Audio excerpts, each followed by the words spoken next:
We are in the study of Second Thessalonians. ನಾವು ಪೌಲನು ಥೆಸಲೋನಿಕದವರಿಗೆ ಬರೆದ ಎರಡನೇ ಪತ್ರಿಕೆಯನ್ನ ಅಧ್ಯಯನ ಮಾಡುತ್ತಾ ಇದ್ದೇವೆ. We are in ನಾವು ಎರಡನೇ ಅಧ್ಯಾಯದಲ್ಲಿ ಇದ್ದೇವೆ. The main difference between First Thessalonians and Second Thessalonians. ಒಂದು ಥೆಸಲೋನಿಕದವರಿಗೆ ಬರೆದ ಪತ್ರಿಕೆ ಮತ್ತು ಎರಡನೇ ಥೆಸಲೋನಿಕದವರಿಗೆ ಬರೆದ ಪತ್ರಿಕೆಯ ಎರಡರಲ್ಲಿಯೂ ಇರುವಂತಹ ಪ್ರಮುಖವಾದಂತಹ ವಿಭಿನ್ನತೆ ಏನು ಎಂಬುದಾಗಿ ನಾವು ನೋಡ್ಬೇಕಾದ್ರೆ, First is mainly focusing on the rapture of the church. ಮೊದಲನೇ ಥೆಸಲೋನಿಕದವರಿಗೆ ಬರೆದ ಪತ್ರಿಕೆ ಅದು ಸಭೆಯ ಎತ್ತಲ್ಪಡುವಿಕೆಯ ವಿಷಯದಲ್ಲಿ ಅದು ಹೆಚ್ಚಾಗಿ ಗ್ರಹಿಸುವಂತದ್ದಾಗಿದೆ. Second Thessalonians is about the glorious appearing of the Lord Jesus Christ, or what is known as his second coming. ಎರಡು ಥೆಸಲೋನಿಕದವರಿಗೆ ಬರೆದ ಪತ್ರಿಕೆ ಅದು ಯೇಸು ಕ್ರಿಸ್ತನ ಮಹಿಮೆಯ ಬರೋಣ ಅಥವಾ ಯೇಸು ಸ್ವಾಮಿಯ ಎರಡನೇ ಬರೋಣದ ಕುರಿತಾಗಿ ಅದು ಅಧ್ಯಯನ ಮಾಡುವಂತದ್ದಾಗಿದೆ. We have looked at the background of Second Thessalonians, but I'll quickly summarize in 1 minute. ಎರಡು ಥೆಸಲೋನಿಕದವರಿಗೆ ಬರೆದ ಪತ್ರಿಕೆಯ ಹಿನ್ನೆಲೆಯನ್ನು ನಾವು ನೋಡಿದೆವು. ಒಂದು ನಿಮಿಷದಲ್ಲಿ ನಾನು ಅದನ್ನ ನಿಮಗೆ ಸಾರಾಂಶವಾಗಿ ಹೇಳುತ್ತೇನೆ.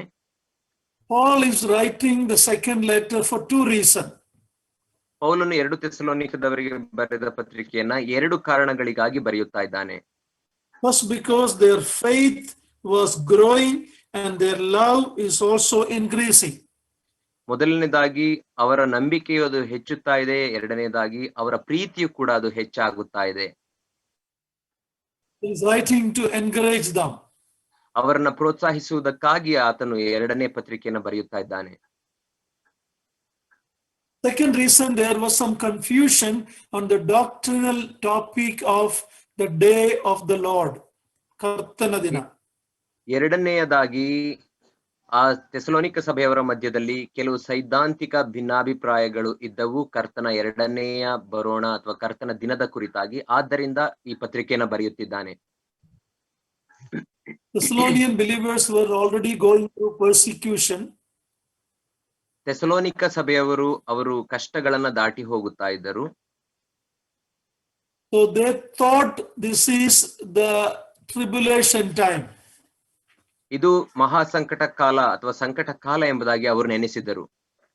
Because Paul talked about a tribulation time that is going to come. ಯಾಕೆಂದರೆ ಪೌಲನು ಅವರಿಗೆ ಮೊದಲನೆಯ ಪತ್ರಿಕೆಯಲ್ಲಿ ಬರಬಹುದಾದಂತಹ ಸಂಕಟ ಕಾಲದ ಕುರಿತಾಗಿ ಪ್ರಸ್ತಾಪಿಸಿದ್ದನು. So because of they going through tribulation, they thought we are already passing through. There was some false teaching. ಅವರು ಕಷ್ಟ ಸಂಕಟಗಳನ್ನ ದಾಟಿ ಹೋಗುತ್ತಾ ಇದ್ದದರಿಂದ ಅವರು ತಪ್ಪಾದ ಬೋಧನೆಗೆ ಒಳಪಟ್ಟು ನಾವು ಈಗಾಗಲೇ ಸಂಕಟ ಕಾಲದಲ್ಲಿದ್ದೇವೆ ಎಂಬುದಾಗಿ ತಪ್ಪಾಗಿ ಗ್ರಹಿಸಿಕೊಂಡಿದ್ದರು. So Paul is correcting that in the second epistle, telling the day of the Lord has not come. ಪೌಲನು ಅವರ ಆ ತಪ್ಪಾದ ಗ್ರಹಿಕೆಯನ್ನ ಸರಿಪಡಿಸುವವನಾಗಿ ಎರಡನೆಯ ಥೆಸಲೋನಿಕದವರಿಗೆ ಬರೆದ ಪತ್ರಿಕೆಯಲ್ಲಿ ಆ ಥೆಸಲೋನಿಕದವರಿಗೆ ಕರ್ತನ ದಿನವು ಇನ್ನೂ ಪ್ರತ್ಯಕ್ಷವಾಗಿಲ್ಲ ಎಂಬುದಾಗಿ ಅವರಿಗೆ ಹೇಳುತ್ತಾ ಇದ್ದಾನೆ. The Thessalonian believers knew that the Lord has not come back. Thessalonica ಸಭೆಯ ವಿಶ್ವಾಸಿಗಳಿಗೆ ಗೊತ್ತಿತ್ತು ಕರ್ತನು ಇನ್ನೂ ಹಿಂತಿರುಗಿ ಬಂದಿಲ್ಲ ಎಂಬುದಾಗಿ. But they thought that the tribulation has started. ಆದರೆ ಅವರು ಸಂಕಟ ಕಾಲ ಈಗಾಗಲೇ ಶುರುವಾಗಿದೆ ಎಂಬುದಾಗಿ ನೆನೆಸಿದ್ದರು. All through the church history, the church has gone through tribulation or persecution. ಸಭೆಯ ಇತಿಹಾಸದಿಂದ ಸಭೆಯ ಪ್ರಾರಂಭದಿಂದ ಅದರ ಇತಿಹಾಸದಲ್ಲಿ ನಾವು ನೋಡುವಾಗ ಸಭೆಯು ಅನೇಕ ಕಷ್ಟ ಸಂಕಟಗಳನ್ನ ದಾಟಿ ಬಂದಿದೆ. But the word of God speaks about a particular time of tribulation which is going to come on this earth. ಆದರೆ ದೇವರ ವಾಕ್ಯವು ಸ್ಪಷ್ಟವಾಗಿ ಮುಂದೆ ಬರುವಂತಹ ಒಂದು ಸಂಕಟ ಕಾಲದ ಕುರಿತಾಗಿ ಸ್ಪಷ್ಟವಾಗಿ ಮಾತಾಡುವಂತದ್ದಾಗಿದೆ. So they were confused that the day of the Lord is already come because there was some false teaching. ಅವರ ಮಧ್ಯದಲ್ಲಿದ್ದಂತಹ ತಪ್ಪಾದ ಬೋಧನೆಗಳ ನಿಮಿತ್ತವಾಗಿ ಅವರು ಕರ್ತನ ದಿನವು ಮತ್ತು ಸಂಕಟ ಕಾಲ ಈಗಾಗಲೇ ಶುರುವಾಗಿದೆ ಎಂಬುದಾಗಿ ತಪ್ಪಾಗಿ ಗ್ರಹಿಸಿಕೊಂಡಿದ್ದರು. And in the first Thessalonians, they thought that what will happen to the believers who already died. ಮೊದಲನೆಯ ಥೆಸಲೋನಿಕದವರಿಗೆ ಬರೆದ ಪತ್ರಿಕೆಯಲ್ಲಿ ಅವರು ಪೌಲನನ್ನ ಕೇಳಿದರು, ಸತ್ತು ಹೋದಂತಹ ವಿಶ್ವಾಸಿಗಳ ಕುರಿತಾಗಿ ಏನು ಎಂಬುದಾಗಿ. So he explained that in First Thessalonians chapter 4.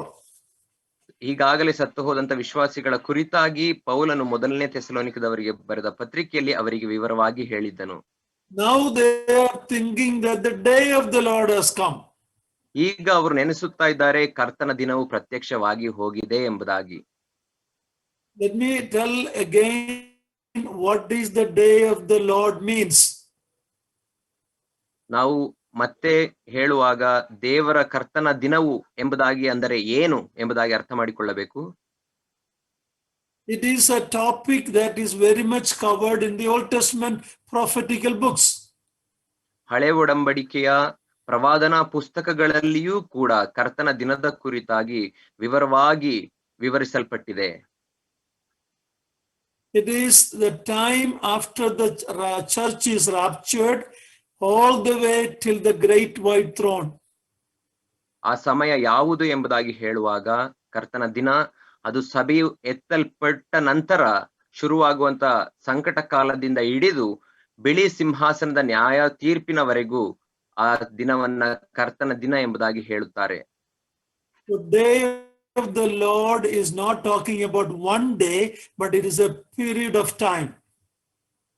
ಕೇವಲ ಒಂದು ದಿನವನ್ನ ನಾವು ಕರ್ತನ ದಿನ ಎಂಬುದಾಗಿ ಹೇಳುವುದಿಲ್ಲ, ಬದಲಾಗಿ ಅನೇಕ ದಿನಗಳ ಕಾಲಘಟ್ಟವನ್ನ ಸೇರಿಸಿ ಕರ್ತನ ದಿನ ಎಂಬುದಾಗಿ ಹೇಳುತ್ತೇವೆ. It includes the tribulation. ಅದು ಸಂಕಟ ಕಾಲವನ್ನ ಒಳಗೊಂಡಿದೆ. It includes the second coming of the Lord in glory. ಅದು ಕರ್ತನ ಮಹಿಮೆಯ ಎರಡನೆಯ ಬರೋಣವನ್ನ ಒಳಗೊಂಡಿದೆ. It includes the judgment of the nation, the separation between the sheep and the goat at the second coming. ಅದು ಜನಾಂಗಗಳ ನ್ಯಾಯ ತೀರ್ಪು ಮತ್ತು ಕುರಿ ಮತ್ತು ಆಡುಗಳನ್ನು ಬೇರ್ಪಡಿಸುವ ಆ ನ್ಯಾಯ ತೀರ್ಪಿನ ಬಿಳಿ ಸಿಂಹಾಸನದ ನ್ಯಾಯ ತೀರ್ಪನ್ನು ಕೂಡ ಒಳಗೊಂಡಿದೆ. It includes the casting of Antichrist and the false prophet into the lake of fire. ಅದು ಕ್ರಿಸ್ತ ವಿರೋಧಿ ಮತ್ತು ಸುಳ್ಳು ಪ್ರವಾದಿಯನ್ನ ಬೆಂಕಿಯ ಕೆರೆಗೆ ಹಾಕುವುದನ್ನು ಕೂಡ ಒಳಗೊಂಡಿದೆ. Then it includes the binding of Satan for 1,000 years. ನಂತರ ಕರ್ತನ ದಿನ ಎಂಬುದಾಗಿ ಹೇಳುವಾಗ ಸೈತಾನನನ್ನ 1,000 ವರ್ಷಗಳ ಕಾಲ ಬಂಧನದಲ್ಲಿ ಇಡುವಂತದನ್ನು ಕೂಡ ಒಳಗೊಂಡಿದೆ. It includes the 1,000-year reign of Christ. ಮತ್ತು ಕರ್ತನ 1,000 ವರ್ಷದ ಆಳ್ವಿಕೆ, ಭೂಮಿಯ ಮೇಲೆ ನಡೆಯುವಂತ ಆಳ್ವಿಕೆಯನ್ನು ಕೂಡ ಒಳಗೊಂಡಿದೆ. Then the final judgment of all unbelievers at the great white throne. ಮತ್ತು ಕಡೆಯದಾಗಿ ಎಲ್ಲ ಅವಿಶ್ವಾಸಿಗಳ ಕರ್ತನನ್ನ ನಂಬದೇ ಹೋದಂತವರ ಕುರಿತಂತ ನ್ಯಾಯ ತೀರ್ಪು ಮತ್ತು ನಾಶನವನ್ನು ಕೂಡ ಒಳಗೊಂಡಿದೆ. And until the new heaven and new earth is created. ಹೊಸ ಪರಲೋಕ ಮತ್ತು ಹೊಸ ಭೂಮಿಯ ಅದು ನೂತನ ಭೂಮಿ ಆಕಾಶಗಳು, ನೂತನ ಭೂಮಿ ಆಕಾಶಗಳ ನಿರ್ಮಿಸುವಿಕೆಯನ್ನು ಕೂಡ ಅದು ಒಳಗೊಂಡಿದೆ. Until then, ಅದು ಆಗುವ ತನಕ, ನೂತನ ಭೂಮಿ ಆಕಾಶಗಳು ನಿರ್ಮಿಸಲ್ಪಡುವುದರ ತನಕ ಕರ್ತನ ದಿನ ಎಂಬುದಾಗಿ ನಾವು ಕರೆಯಲ್ಪಡುತ್ತೇವೆ. I hope it is clear that the day of the Lord is not just a day, but it is a long period of time. ನಾನು ನೆನೆಸುತ್ತೇನೆ ನಿಮ್ಮೆಲ್ಲರಿಗೂ ಈಗ ಸ್ಪಷ್ಟವಾಗಿದೆ. ಕರ್ತನ ದಿನ ಎಂಬುದಾಗಿ ಹೇಳುವಾಗ ಕೇವಲ ಒಂದು ದಿನವಲ್ಲ, ಬದಲಾಗಿ ಅದು ಅನೇಕ ದಿನಗಳನ್ನ, ಅನೇಕ ಹಂತಗಳನ್ನ ಒಳಗೊಂಡಿದೆ. We looked at a few verses from chapter 2, but we will read it again. Chapter 2, verse 1 to 9. Brother, you can read it. 2 ಥೆಸಲೋನಿಕದವರಿಗೆ ಬರೆದ ಪತ್ರಿಕೆ 2ನೇ ಅಧ್ಯಾಯ 1ರಿಂದ 10ನೇ ವಚನದವರೆಗೆ ನಾವು ಓದಿಕೊಳ್ಳೋಣ. ಸಹೋದರರೇ, 9ರವರೆಗೆ. ಸಹೋದರರೇ, ನಮ್ಮ ಕರ್ತನಾದ ಯೇಸು ಕ್ರಿಸ್ತನ ಪ್ರತ್ಯಕ್ಷತೆಯ ವಿಷಯವಾಗಿಯೂ ನಾವು ಆತನ ಬಳಿಯಲ್ಲಿ ಕೂಡಿಕೊಳ್ಳುವುದರ ವಿಷಯವಾಗಿಯೂ ನಿಮ್ಮನ್ನು ಬೇಡಿಕೊಳ್ಳುವುದೇನೆಂದರೆ, ಕರ್ತನ ದಿನವು ಈಗಲೇ ಹತ್ತಿರವಾಯಿತೆಂಬುದಾಗಿ ದೇವರಾತ್ಮ ಪ್ರೇರಿತವಾದ ನುಡಿ ಇದೆ ಎಂದಾಗಲಿ, ಪೌಲನು ಹಾಗೆ ಹೇಳಿದನೆಂದಾಗಲಿ, ಪೌಲನು ಹಾಗೆ ಬರೆದನೆಂದಾಗಲಿ ಯಾರಾದರೂ ಹೇಳಿದರೂ ನೀವು ಬೇಗನೆ ಬುದ್ಧಿಗೆಟ್ಟು ಚಂಚಲರಾಗಿ ಕಳವಳ ಪಡಬೇಡಿರಿ. ಯಾರೂ ಯಾವ ವಿಧದಲ್ಲಿಯೂ ನಿಮ್ಮನ್ನು ಮೋಸಗೊಳಿಸದಂತೆ ನೋಡಿಕೊಳ್ಳಿರಿ. ಯಾಕಂದರೆ ಮೊದಲು ಮತಭ್ರಷ್ಟತೆ ಉಂಟಾಗಿ ಅಧರ್ಮ ಸ್ವರೂಪನು ಬಯಲಿಗೆ ಬಂದ ಹೊರತು ಆ ದಿನವು ಬರುವುದಿಲ್ಲ. ಯಾವುದು ದೇವರೆನಿಸಿಕೊಳ್ಳುತ್ತದೋ, ಯಾವುದು ಪೂಜೆ ಹೊಂದುತ್ತದೋ ಅದನ್ನೆಲ್ಲ ನಾಶನಕ್ಕೆ ಅಧೀನನಾದ ಆ ಪುರುಷನು ಎದುರಿಸಿ ಅದಕ್ಕಿಂತ ಮೇಲಾಗಿ ತನ್ನನ್ನು ತಾನೇ ಹೆಚ್ಚಿಸಿಕೊಂಡು ತಾನು ದೇವರೆಂದು ಹೇಳಿಕೊಂಡು ದೇವರ ಗರ್ಭಗುಡಿಯಲ್ಲೇ ಕೂತುಕೊಳ್ಳುತ್ತಾನೆ. ನಾನು ನಿಮ್ಮ ಸಂಗಡ ಇದ್ದಾಗ ಈ ಸಂಗತಿಗಳನ್ನು ಹೇಳಿದ್ದು ಜ್ಞಾಪಕವಿಲ್ಲವೋ? ಇದಲ್ಲದೆ ಆ ಮನುಷ್ಯನು ನೇಮಕವಾದ ಸಮಯದಲ್ಲೇ ಹೊರತು ಬಯಲಿಗೆ ಬರುವುದಕ್ಕೆ ಏನು ಅಡ್ಡಿ ಮಾಡುತ್ತದೋ ಅದು ನಿಮಗೆ ತಿಳಿದೇ ಇದೆ. ಅಧರ್ಮವು ಈಗಲೂ ಗುಪ್ತವಾಗಿ ತನ್ನ ಕಾರ್ಯವನ್ನು ಸಾಧಿಸುತ್ತದೆ. ಆದರೆ ಇದುವರೆಗೆ ಅಡ್ಡಿ ಮಾಡುವವನು ತೆಗೆದು ಬಿಡಲ್ಪಡುವ ತನಕ ಅದು ಗುಪ್ತವಾಗಿಯೇ ಇರುವುದು. ಅವನು ತೆಗೆದು ಬಿಡಲ್ಪಟ್ಟ ಕೂಡಲೇ ಆ ಅಧರ್ಮ ಸ್ವರೂಪನು ಕಾಣಬರುವನು. ಅವನನ್ನು ಯೇಸು ಕರ್ತನು ತನ್ನ ಬಾಯ ಉಸುರಿನಿಂದ ಕೊಲ್ಲುವನು, ತನ್ನ ಪ್ರತ್ಯಕ್ಷತೆಯ ಪ್ರಕಾಶದಿಂದ ಸಂಹರಿಸುವನು. ಆ ಅಧರ್ಮ ಸ್ವರೂಪನ ಪ್ರತ್ಯಕ್ಷತೆಯು ಸೈತಾನನ ಮಾಟಕ್ಕನುಗುಣವಾಗಿರುವ ಅದು ಮೋಸಗೊಳಿಸುವ ಸಕಲ ವಿಧವಾದ ಮಹತ್ ಕಾರ್ಯ, ಸೂಚಕ ಕಾರ್ಯ, ಅದ್ಭುತ ಕಾರ್ಯ ಇವುಗಳಿಂದಲೂ ದುರ್ನೀತಿಯ ಎಲ್ಲಾ ವಂಚನೆಯಿಂದಲೂ ಕೂಡಿ ನಾಶನದ ಮಾರ್ಗದಲ್ಲಿರುವವರಿಗೋಸ್ಕರ ಸಂಭವಿಸುವುದು. May the Lord add his blessing to the passage we read. ನಾವು ಈಗ ಓದಿದಂತ ವಾಕ್ಯ ಭಾಗದ ಮೇಲೆ ದೇವರು ತನ್ನ ಆಶೀರ್ವಾದವನ್ನ ಅನುಗ್ರಹಿಸಲಿ. Last week I mentioned that this passage we read, it is nowhere else in the Bible so clearly explained. ನಾವು ಈಗ ಓದಿದಂತ ಈ ವಾಕ್ಯ ಭಾಗವು ಎಷ್ಟು ಸ್ಪಷ್ಟವಾಗಿದೆ ಎಂಬುದಾಗಿ ನಾವು ನೋಡುವ ಕರ್ತನ ದಿನದ ಕುರಿತಾಗಿ ಇಷ್ಟು ಸ್ಪಷ್ಟವಾಗಿ ಬೇರೆ ಎಲ್ಲಿಯೂ ಸತ್ಯವೇದದಲ್ಲಿ ವಿವರಿಸಲ್ಪಟ್ಟಿಲ್ಲ. Verse 1 is talking about the rapture. ಮೊದಲನೆಯ ವಚನವು ಅದು ಸಭೆ ಪಡುವಿಕೆಯ ಕುರಿತಾಗಿ ಹೇಳುವಂತದ್ದಾಗಿದೆ. The Lord's coming and our gathering to himself. ಕರ್ತನ ಬರೋಣ ಮತ್ತು ನಾವೆಲ್ಲರೂ ಮಧ್ಯಾಕಾಶದಲ್ಲಿ ಯೇಸು ಕ್ರಿಸ್ತನೊಟ್ಟಿಗೆ ಕೂಡಿಸಲ್ಪಡುವುದರ ಕುರಿತಾಗಿ ಮೊದಲನೇ ವಚನ ಹೇಳುತ್ತದೆ. But then because of some wrong teaching, somebody claimed that Paul has taught it or Paul has written. There was some confusion in the Thessalonian church. ಮತ್ತು ಯಾರೋ ಸುಳ್ಳಾಗಿ ಅವರ ಮಧ್ಯದಲ್ಲಿ ಬೋಧನೆ ಮಾಡಿದ್ದರು, ಪೌಲನು ಹೀಗೆ ಹೇಳಿದನು ಮತ್ತು ಪೌಲನು ಹೀಗೆ ಬರೆದಿದ್ದನು ಎಂಬುದಾಗಿ ಹೇಳಿದ್ದರಿಂದ ಅವರ ಮಧ್ಯದಲ್ಲಿ ಗೊಂದಲ ಗಲಿಬಿಲಿಗಳು ಇದ್ದವು. So Paul is telling it, the day of the Lord cannot come unless 3 incidents happen. ಆದ್ದರಿಂದ ಪೌಲನು ಹೇಳುತ್ತಾನೆ, ಕರ್ತನ ದಿನವು ಈ 3 ಸಂಗತಿಗಳು ನಡೆಯದ ಹೊರತು ಪ್ರತ್ಯಕ್ಷವಾಗುವುದಿಲ್ಲ ಎಂಬುದಾಗಿ ಆತನು ಥೆಸಲೋನಿಕದವರಿಗೆ ಹೇಳುತ್ತಾನೆ. We are going to look at that 3 events that has to happen before the day of the Lord can come. ಕರ್ತನ ದಿನದ ಮುಂಚೆ ಸಂಭವಿಸಬೇಕಾದಂತಹ 3 ಸಂಗತಿಗಳ ಕುರಿತಾಗಿ ನಾವು ಈಗ ನೋಡೋಣ.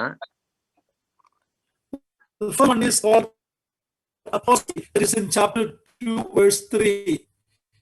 ಮೊದಲನೆಯ ಸಂಗತಿ ಅದು 2ನೇ ಅಧ್ಯಾಯ 3ನೇ ವಚನದಲ್ಲಿ ಕೊಡಲ್ಪಟ್ಟಿದೆ.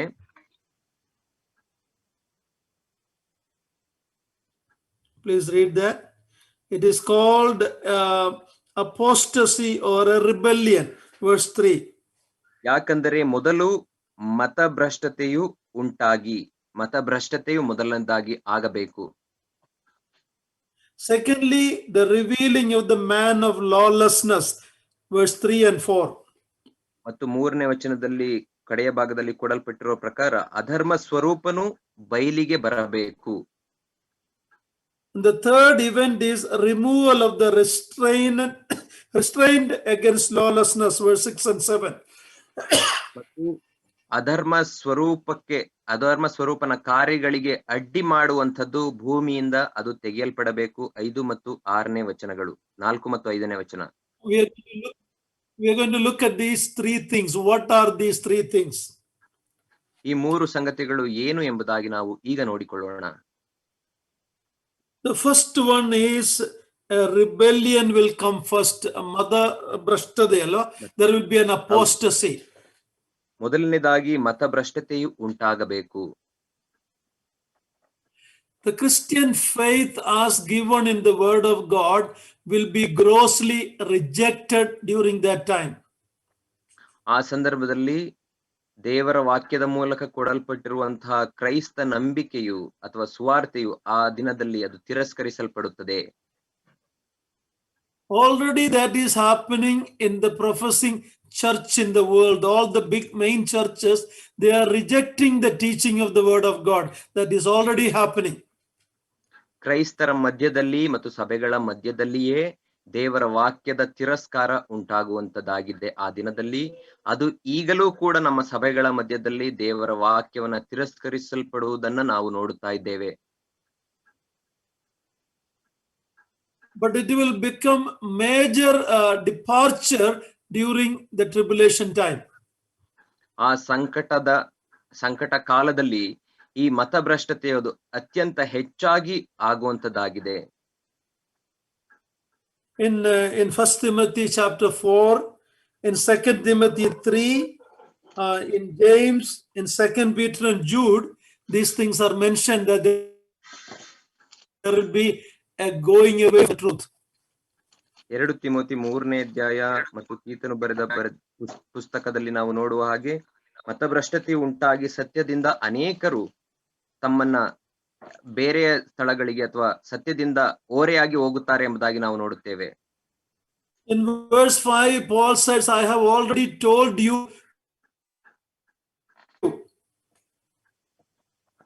5ನೇ ವಚನದಲ್ಲಿ ಪೌಲನು, ನಾನು ನಿಮ್ಮ ಸಂಗಡ ಇದ್ದಾಗ ಈ ಸಂಗತಿಗಳನ್ನ ನಿಮಗೆ ಈಗಾಗಲೇ ವಿವರಿಸಿದ್ದೇನೆ, ಅದು ಜ್ಞಾಪಕವಿಲ್ಲವೋ ಎಂಬುದಾಗಿ ಕೇಳುತ್ತಾನೆ. And this is already given in the word of God that faith of many will go away and a mass exodus from the truth will happen during that time. ದೇವರ ವಾಕ್ಯದಲ್ಲಿ ಈಗಾಗಲೇ ಕೊಡಲ್ಪಟ್ಟಿದೆ, ಆ ಸಂಕಟ ದಿನದಲ್ಲಿ ಅನೇಕರು ತಮ್ಮ ನಂಬಿಕೆಯಿಂದ ಬಿದ್ದು ಹೋಗುವಂತವರಾಗಿರುತ್ತಾರೆ, ಹಿಂಜಾರಿ ಹೋಗುವಂತವರಾಗಿರುತ್ತಾರೆ. ಲಕ್ಷೋಪ ಜನಗಳು ಅವರು ಹಿಂಜಾರಿ ಹೋಗಿ ಅವರು ನಂಬಿಕೆಯಿಂದ ಮತಭ್ರಷ್ಟರಾಗುತ್ತಾರೆ, ಕ್ರಿಸ್ತ ನಂಬಿಕೆಯಿಂದ.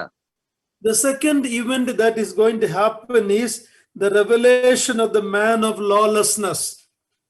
ಮತ್ತು ಎರಡನೆಯ ಸಂಗತಿ ಯಾವುದು ಎಂಬುದಾಗಿ ನಾವು ನೋಡುವಾಗ ಕರ್ತನ ದಿನದ ಪ್ರತ್ಯಕ್ಷತೆಗಿಂತ ಆಗುವಂತ ಎರಡನೆಯ ಸಂಗತಿ, ಅಧರ್ಮ ಸ್ವರೂಪನು ಅವನು ಬಯಲಿಗೆ ಬರುತ್ತಾನೆ. It is going to happen in a future day. ಅದು ಮುಂದಿನ ದಿನಗಳಲ್ಲಿ, ಭವಿಷ್ಯದ ದಿನಗಳಲ್ಲಿ ಅದು ಆಗುವಂತದ್ದಾಗಿದೆ. Who is this man of sin or man of lawlessness? ಯಾರು ಈ ಅಧರ್ಮ ಸ್ವರೂಪನು ಅಥವಾ ಪಾಪ ಸ್ವರೂಪನು? He is the Antichrist. ಆತನೇ ಕ್ರಿಸ್ತ ವಿರೋಧಿಯು. He is known as the son of perdition. You can see that in John 17:12, that name is used for Judas Iscariot in John 17:12.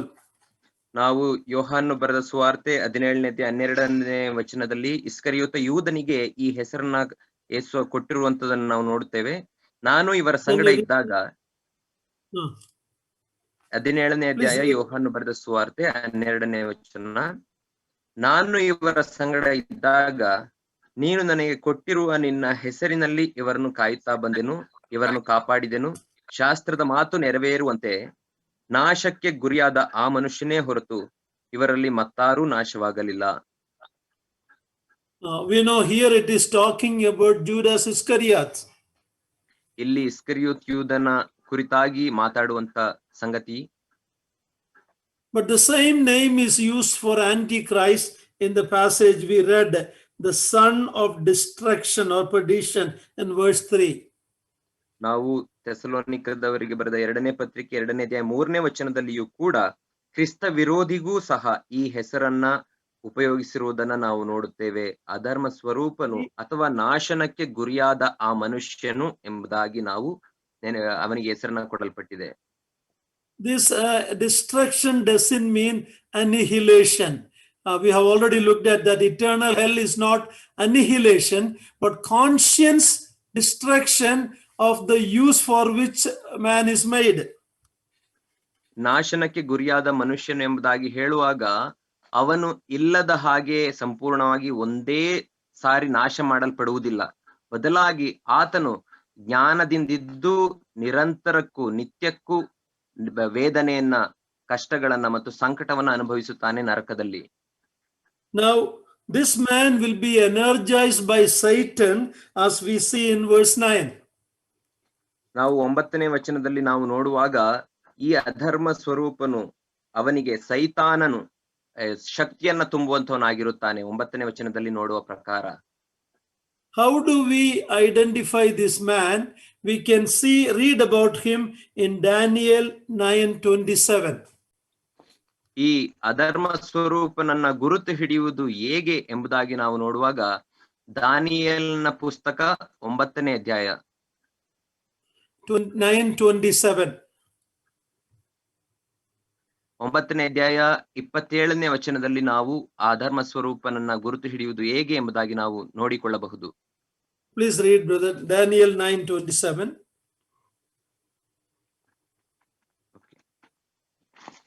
ದಾನಿಯೇಲ 9:27ನೇ ವಚನವನ್ನ ನಾವು ಓದಿಕೊಳ್ಳೋಣ. ಆ ಪ್ರಭುವು 1 ವಾರದ ಮಟ್ಟಿಗೆ ಬಹುಜನರೊಂದಿಗೆ ದೃಢವಾದ ಒಡಂಬಡಿಕೆಯನ್ನು ಮಾಡಿಕೊಳ್ಳುವನು. ಅರ್ಧವಾರ ಯಜ್ಞ ನೈವೇದ್ಯಗಳನ್ನು ನಿಲ್ಲಿಸುವನು. ಅಸಹ್ಯಗಳನ್ನು ವಾಹನ ಮಾಡಿಕೊಂಡು ಒಬ್ಬ ಘಾತಕನು ಹಾರಿ ಬಂದು ನಿಶ್ಚಿತ ಪ್ರಲಯವು ಅವನನ್ನು ಮುಳುಗಿಸುವ ತನಕ ಹಾಳು ಮಾಡುವನು. Here we read that this man, the son of perdition or the man of lawlessness, will come and he will make a covenant with Israel for 1 week, which is 7 years actually. ಇಲ್ಲಿ ನಾವು ನೋಡುವಾಗ ಆ ಧರ್ಮ ಸ್ವರೂಪನು ಅಥವಾ ನಾಶನಕ್ಕೆ ಗುರುತು ಮಾಡಲ್ಪಟ್ಟಂತ ಆ ವ್ಯಕ್ತಿಯು ಬಂದು ಇಸ್ರಾಯೇಲ್ ಜನಾಂಗದೊಟ್ಟಿಗೆ 1 ವಾರಗಳ ಕಾಲ ಅಥವಾ 7 ವರ್ಷಗಳ ಕಾಲ ಆತನು ಸಂಧಾನ ಮಾಡಿಕೊಳ್ಳುತ್ತಾನೆ ಎಂಬುದಾಗಿ ನಾವು ನೋಡುತ್ತೇವೆ. Then we see that at the middle of the week, that is 3.5 years, he will break that covenant. ಮತ್ತು ಆತನು ಆ ಅರ್ಧ ವಾರದಲ್ಲಿ ಅಥವಾ 3.5 ವರ್ಷದ ಮಧ್ಯದಲ್ಲಿ ತಾನು ಮಾಡಿಕೊಂಡ ಒಡಂಬಡಿಕೆಯನ್ನ ಇಸ್ರಾಯೇಲ್ ಜನಾಂಗದೊಟ್ಟಿಗೆ ಆತನು ಮುರಿಯುವಂತವನಾಗಿದ್ದಾನೆ. That is how we can know who this person is. He is the Antichrist. ನಾವು ಆ ಸಂದರ್ಭದಲ್ಲಿ ಆ ರೀತಿ ಇಸ್ರಾಯೇಲರೊಟ್ಟಿಗೆ ಮಾಡಿಕೊಂಡ ಒಡಂಬಡಿಕೆಯನ್ನು ಮುರಿಯುವಾಗ ಈತನೇ ಆ ಧರ್ಮ ಸ್ವರೂಪನು ಎಂಬುದಾಗಿ ಅವನನ್ನ ಗುರುತು ಹಿಡಿಯಬಹುದು. In verse 4, another description is given to this person. 4ನೇ ವಚನದಲ್ಲಿ ಈ ಅಧರ್ಮ ಸ್ವರೂಪನನ್ನ ಇನ್ನೊಂದು ವಿಧದಲ್ಲಿ ವಿವರಿಸುವಂತದ್ದಾಗಿದೆ ಅಥವಾ ವರ್ಣಿಸುವಂತದ್ದಾಗಿದೆ. He is described as the adversary of God. He is against God. ಇಲ್ಲಿ ನಾವು ನೋಡುವಾಗ ದೇವರಿಗೆ ವಿರೋಧಿ ಎಂಬುದಾಗಿ ಆತನನ್ನ ಕರೆಯುವಂತದ್ದಾಗಿದೆ 4ನೇ ವಚನದಲ್ಲಿ. He will replace the worship of true God and also false gods with the worship of himself during the tribulation time. ಆತನು ಆ ಸಂದರ್ಭದಲ್ಲಿ ನಿಜ ದೇವರ ಆರಾಧನೆಯನ್ನ ಮತ್ತು ಸುಳ್ಳಾದ ದೇವರುಗಳ ಆರಾಧನೆಯನ್ನ ಬೇರ್ಪಡಿಸಿ ತನ್ನನ್ನೇ ತಾನು ದೇವರೆಂದು ಮಾಡಿಕೊಂಡು ತಾನು ಆ ಒಂದು ಆರಾಧನೆಯನ್ನು ಹೊಂದುತ್ತಾನೆ ಜನರಿಂದ. He will not tolerate the worship of anything except himself. You can see that in Revelation 13:5-8. ನಾವು ಪ್ರಕಟಣೆ ಬರೆದ ಪುಸ್ತಕ 13:5-8ನೇ ವಚನದಲ್ಲಿ ನಾವು ನೋಡುವ ಪ್ರಕಾರ ಆತನು ತನ್ನನ್ನ ಹೊರತು ಬೇರೆ ಯಾವ ವಸ್ತುಗಳಿಗಾಗಲಿ ದೇವರಿಗಾಗಲಿ ಪೂಜೆಯನ್ನಾಗಲಿ ಆರಾಧನೆಯನ್ನ ಸಲ್ಲಿಸುವುದನ್ನ ಆತನು ಬಿಡುವುದಿಲ್ಲ ಮತ್ತು ಸಹಿಸಿಕೊಳ್ಳುವುದಿಲ್ಲ. He will make all who dwell on earth to worship him. ಭೂಮಿಯ ಮೇಲೆ ವಾಸಿಸುವಂತ ಎಲ್ಲ ಜನರು ತನ್ನನ್ನ ಆರಾಧಿಸುವ ಹಾಗೆ ಆ ದಿನದಲ್ಲಿ ಆತನು ಮಾಡುತ್ತಾನೆ. Please read Revelation 13:5-8. ನಾವು ಪ್ರಕಟಣೆ ಬರೆದ ಪುಸ್ತಕ 13ನೇ ಅಧ್ಯಾಯ 5-8ನೇ ವಚನದವರೆಗೆ ನೋಡಿಕೊಳ್ಳೋಣ. ಬಡಾಯಿ ಮಾತುಗಳನ್ನು ದೂಷಣೆಯ ಮಾತುಗಳನ್ನು ಆಡುವ ಬಾಯಿ ಅದಕ್ಕೆ ಕೊಡಲ್ಪಟ್ಟಿತು ಮತ್ತು 42 ತಿಂಗಳ ಪರ್ಯಂತರ ತನ್ನ ಕಾರ್ಯಗಳನ್ನು ನಡೆಸುವ ಅಧಿಕಾರವು ಅದಕ್ಕೆ ಕೊಡಲ್ಪಟ್ಟಿತು. ಅದು ಬಾಯಿ ತೆರೆದು ದೇವರನ್ನು ದೂಷಿಸಿದ್ದಲ್ಲದೆ ಆತನ ನಾಮವನ್ನು ಆತನ ನಿವಾಸವನ್ನು ಪರಲೋಕ ನಿವಾಸಿಗಳನ್ನು ದೂಷಿಸಿತು. ಇದಲ್ಲದೆ ದೇವಜನರ ಮೇಲೆ ಯುದ್ಧ ಮಾಡಿ ಅವರನ್ನು ಜಯಿಸುವುದಕ್ಕೆ ಅದಕ್ಕೆ ಅಧಿಕಾರ ಕೊಡಲ್ಪಟ್ಟಿತು ಮತ್ತು ಸಕಲ ಕುಲ ಪ್ರಜೆ ಭಾಷೆ ಜನಾಂಗಗಳ ಮೇಲೆ ಅದಕ್ಕೆ ಅಧಿಕಾರವು ಕೊಡಲ್ಪಟ್ಟಿತು.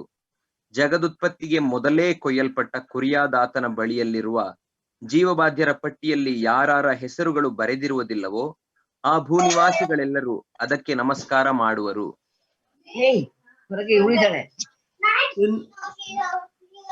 In verse 6 we see he will be blaspheming his name in the dwelling, the temple in Jerusalem. ನಾವು 6ನೇ ವಚನದಲ್ಲಿ ನಾವು ನೋಡುವ ಹಾಗೆ ಆತನು ಯೆರೂಸಲೇಮಿನಲ್ಲಿರುವ ದೇವಾಲಯದಲ್ಲಿ ತನ್ನನ್ನು ತಾನು ಪ್ರತಿಷ್ಠಿಸಿಕೊಳ್ಳುತ್ತಾನೆ. Now you and I know that today Israel has no temple in Jerusalem. The temple was destroyed in AD 70. ನಮಗೆ ನಿಮಗೆಲ್ಲರಿಗೂ ಗೊತ್ತಿರೋ ಪ್ರಕಾರ ಈ ದಿನ ಇಸ್ರಾಯೇಲ್ ದೇಶದಲ್ಲಿ ಯೆರೂಸಲೇಮಿನಲ್ಲಿ ದೇವಾಲಯ ಇಲ್ಲ. ಅದು ಕ್ರಿಸ್ತಶಕ 70ನೇ ಇಸವಿಯಲ್ಲಿ ಅದು ನಾಶ ಮಾಡಲ್ಪಟ್ಟಿತು. But by the time the church is taken and Antichrist is revealed, the temple will be built in Jerusalem. ಸಭೆಯು ಎತ್ತಲ್ಪಟ್ಟ ನಂತರ ಮತ್ತು ಕ್ರಿಸ್ತ ವಿರೋಧಿಯು ಆತನು ತನ್ನನ್ನು ತಾನು ಬಯಲಿಗೆ ತರುವುದಕ್ಕಿಂತ ಮುಂಚೆ ಯೆರೂಸಲೇಮಿನಲ್ಲಿ ಆ ದೇವಾಲಯವು ಕಟ್ಟಲ್ಪಡುತ್ತದೆ. And he will put his image in the temple and force everyone to worship him. ಅವನು ತನ್ನ ಮೂರ್ತಿಯನ್ನ ಆ ದೇವಾಲಯದಲ್ಲಿ ಇರಿಸಿ ಎಲ್ಲರೂ ಅದಕ್ಕೆ ಆರಾಧನೆಯನ್ನು ಸಲ್ಲಿಸುವ ಹಾಗೆ ಮಾಡುತ್ತಾನೆ. He has many names, even though no human name is given to him. ಆತನಿಗೆ ಅನೇಕ ಹೆಸರುಗಳು ಕೊಡಲ್ಪಟ್ಟಿದೆ, ಮಾನವರ ಹೆಸರುಗಳಲ್ಲ, ಬದಲಾಗಿ ಬೇರೆಯ ಹೆಸರುಗಳು. In Revelation 13:1-10, you don't need to turn there. He is called the beast coming out of the sea. ಆತನಿಗೆ ಅನೇಕ ಹೆಸರುಗಳು ಕೊಡಲ್ಪಟ್ಟಿದೆ. ಅದರಲ್ಲಿ ಒಂದು ಹೆಸರು ಪ್ರಕಟಣೆ ಬರೆದ ಪುಸ್ತಕ 13ನೇ ಅಧ್ಯಾಯದಲ್ಲಿ ನಾವು ನೋಡುವ ಹಾಗೆ ಸಮುದ್ರದಿಂದ ಬರುವಂತಹ ಮೃಗ ಎಂಬುದಾಗಿ ನಾವು ನೋಡುತ್ತೇವೆ. Yeah, that is one name, the beast coming out of the sea. ಸಮುದ್ರದಿಂದ ಹೊರಗೆ ಬಂದಂತಹ ಮೃಗ ಎಂಬುದಾಗಿ ಆತನ ಒಂದು ಹೆಸರು. In many verses in chapter 17, he is simply called the beast, Mriga. 17ನೇ ವಚನದಲ್ಲಿಯೂ ನಾವು ನೋಡುವಾಗ ಆತನನ್ನ ಕೇವಲ ಮೃಗ ಎಂಬುದಾಗಿಯೂ ಕೂಡ ಆತನನ್ನ ಕರೆಯುತ್ತಾರೆ. 1 John 2:18, we see another name. ಒಂದು ಯೋಹಾನ ಬರೆದ ಪತ್ರಿಕೆ 1ನೇ ಅಧ್ಯಾಯ 2:18. 2ನೇ ಅಧ್ಯಾಯ 18ನೇ ವಚನದಲ್ಲಿ ಇನ್ನೊಂದು ಹೆಸರು ಕೊಡಲ್ಪಟ್ಟಿರುವುದನ್ನು ನಾವು ನೋಡುತ್ತೇವೆ. ಮಕ್ಕಳಿರ ಅದು ಕ್ರಿಸ್ತ ವಿರೋಧಿ ಎಂಬುದಾಗಿ 18ನೇ ವಚನದಲ್ಲಿ ನಾವು ನೋಡುತ್ತೇವೆ. He is called Antichrist. ಆತನು ಕ್ರಿಸ್ತ ವಿರೋಧಿ ಎಂಬುದಾಗಿಯೂ ಕೂಡ ಕರೆಯಲ್ಪಡುತ್ತಾನೆ. There are two meanings for Antichrist. ಕ್ರಿಸ್ತ ವಿರೋಧಿ ಎಂಬುದಾಗಿ ಹೇಳುವಾಗ ಎರಡು ಅರ್ಥಗಳಿದೆ. In English, anti means against or a duplicate. The both meaning is there. ಆಂಟೈ ಅಥವಾ ಆಂಟೈ ಎಂಬುದಾಗಿ ಆಂಗ್ಲ ಭಾಷೆಯಲ್ಲಿ ಹೇಳುವಾಗ, ವಿರೋಧಿ ಎಂಬುದಾಗಿ ಹೇಳುವಾಗ ವಿರೋಧಿ ಒಂದು ವ್ಯಕ್ತಿಗೆ ಅಥವಾ ಒಂದು ವ್ಯಕ್ತಿಯ ನಕಲು ಎಂಬುದಾಗಿಯೂ ನಾವು ಹೇಳಬಹುದು. That is why he is called Antichrist, because he will act like he is the Christ. ಆದ್ದರಿಂದಲೇ ಅವನನ್ನ ಕ್ರಿಸ್ತ ವಿರೋಧಿ ಎಂಬುದಾಗಿ ಹೇಳುತ್ತಾರೆ. ಯಾಕೆಂದರೆ ಅವನು ತನ್ನನ್ನು ತಾನೇ ಕ್ರಿಸ್ತನ ರೀತಿ ಬದಲಾಯಿಸಿಕೊಂಡು ನಕಲು ಮಾಡುವಂತವನಾಗಿರುತ್ತಾನೆ. One of Satan's major work is duplicating what God does.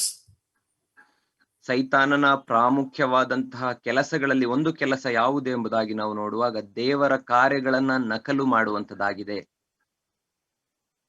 So who is this man of lawlessness, the son of perdition, the Antichrist?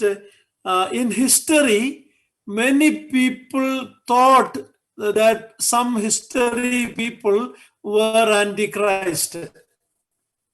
ಯಾರು ಹಾಗಾದರೆ ಈ ಕ್ರಿಸ್ತ ವಿರೋಧಿ ಅಥವಾ ಅಧರ್ಮ ಸ್ವರೂಪನು ಅಥವಾ ನಾಶನಕ್ಕೆ ಗುರಿ ಮಾಡಲ್ಪಟ್ಟವನು ಎಂಬುದಾಗಿ ನಾವು ನೋಡುವಾಗ ಇತಿಹಾಸದಲ್ಲಿಯೂ ಕೂಡ ಅನೇಕರು ಕ್ರಿಸ್ತನಿಗೆ ವಿರೋಧವಾಗಿ ಬಂದರು.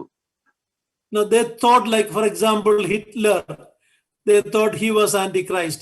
The popes of Roman Catholic Church, they thought they were the Antichrist, but none of them were Antichrist.